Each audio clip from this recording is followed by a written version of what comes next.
Hi Cancer, Sondra from For Your Chi. Welcome to your May. Good news here is this month is going to be a lot better than it was last month. Second thing is good news. At least you didn't have the Gemini reading. That's all I'm going to say about that. You're going to have to go look up Gemini yourself to see exactly what I'm talking about. Okay, let's look at your May mental conflict. The month does start out confusing for you. Well, that could just be simply Mercury retrograde, where people are not saying what they mean and they're not meaning what they say. Still, the message is, I love it, to remain positive. How can you argue with that? Okay? This could just be a misunderstanding rather than some sort of conflict here. Real conflict with another person, I mean. Your second house, well, you're sitting pretty.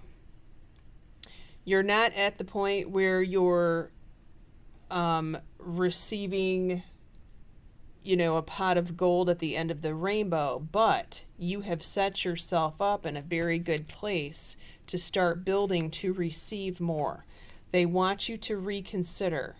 Perhaps someone has offered you money, offered you an opportunity, or perhaps someone is warning you about a situation, even about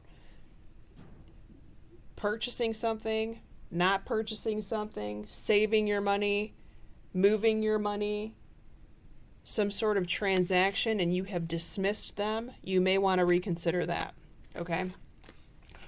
Your third house, your brother or sister, patience and planning. It is time for them to pause and reflect. It is not time for them to make any major moves, any harsh decisions this month.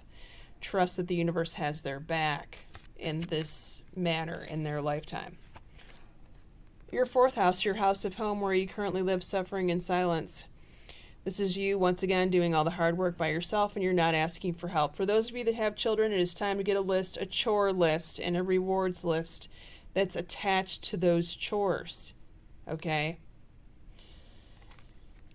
Because this has gone on too long, Cancers. And it's time for you to choose a direction. It is time.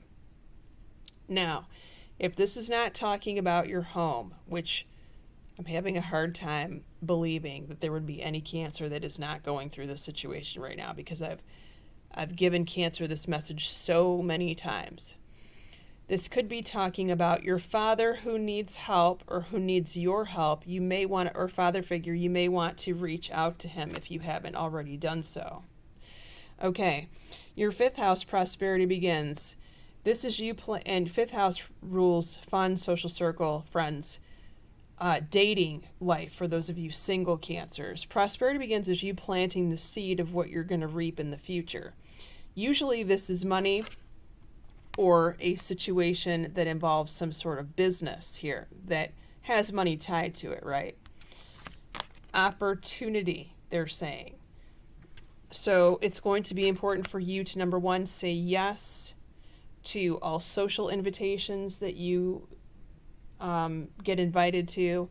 But number two, work on creating new social situations to attend, new social functions to attend. This is in relation to networking. The people that you know people who need some sort of product or service that you currently offer or that you could currently offer them. Okay, and this is going to bring you more abundance. I'm also being told to go back to the second house here of the reconsidering. Okay, your sixth house, stand your ground in your work and your health. Stand up for yourself, Cancers. Don't let anyone railroad you, walk all over you, or try to throw you under the bus and say things about you that aren't true. This is going to be true for your work. What is the advice card here? You have yes. Okay, go for it. Draw your boundaries. Now, a very small portion, Cancers out there, could be going through a health situation for which you are currently seeking medical treatment, and if you are, good for you. If you're not, seek it.